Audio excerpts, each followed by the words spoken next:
কথাগুলো শুনেন। জাহান্নামীর একটা করে ঢুকবে, উপর এক বালতি করে গরম পানি, ওই গরম পানিতে পুরো গা পুরো দেহ ঝলসে যাবে। এরপরে ফেরেশতারা হাত তুলে নিয়ে দাঁড়িয়ে থাকবে, পিটানো শুরু করবে। পিটাতে পিটাতে মাসেল গুলোর হাড্ডি গুলো থেতলে যাবে। জাহান্নামের আগুনে জ্বলতে জ্বলতে যখন চামড়া গুলো গোশতে গুলো ঝলসে যাবে, রব্বুল আলামিন নতুন করে চামড়ার গোশত গায়ের মধ্যে ফিট করে দিবে। ওই চামড়া গোশত আবার ঝলসাবে, আবার ফিট। আযাবটা মজা যেন ভালো করে টের পায়। একের পর এক শাস্তি শুরু এবার জাহান্নামে। যারা দুনিয়াতে আত্মহত্যা করছে, ছুরি মারছে, ও খালি ছুরি মারবে। বিষ খাইছে, খালি বিষ খাবে।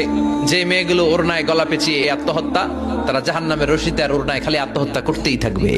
যারা স্মার্টফোনের ভিতরে ইন্ডিয়ান নায়িকাদের কোমর দোলানো ডান্স দেখেছে, অশ্লীল ভিডিও দেখেছে, জাহান্নামের গরম শিক চোখের ভেতরে ঢুকিয়ে দেওয়া হবে। যারা মিথ্যা বলতো, ওদেরকে এক লাইন জাহান্নামের ছুরি দিয়ে কুচি কুচি করে জিহ্বাটা কাটা হবে।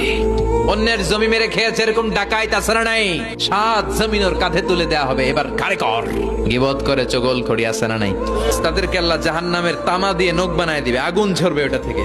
নিজেরা নিজের গালের গোশত আর বুকের গোশত টেনে কুড়ে কুড়ে খাবে। ওদের ব্যথার চিৎকারে পুরো জাহান্নামটা থারথার করে কাঁপবে। যারা যাকাত দেয় নাই, জাহান্নামের টেকো সাপ, যেই সাপ কামড় দেওয়ার সাথে সাথে দেহটা নীলাভ 70 গজ জামিনে ঢুকে যাবে। আবার সাপ ওখান থেকে ছোবল দিয়ে বের করে পা থেকে পেঁচাতে পেঁচাতে কোমরে একটা টাইট। পারবেন সহ্য করতে? আল্লাহ জাহান্নাম থেকে তুমি আমাদের বাঁচাও।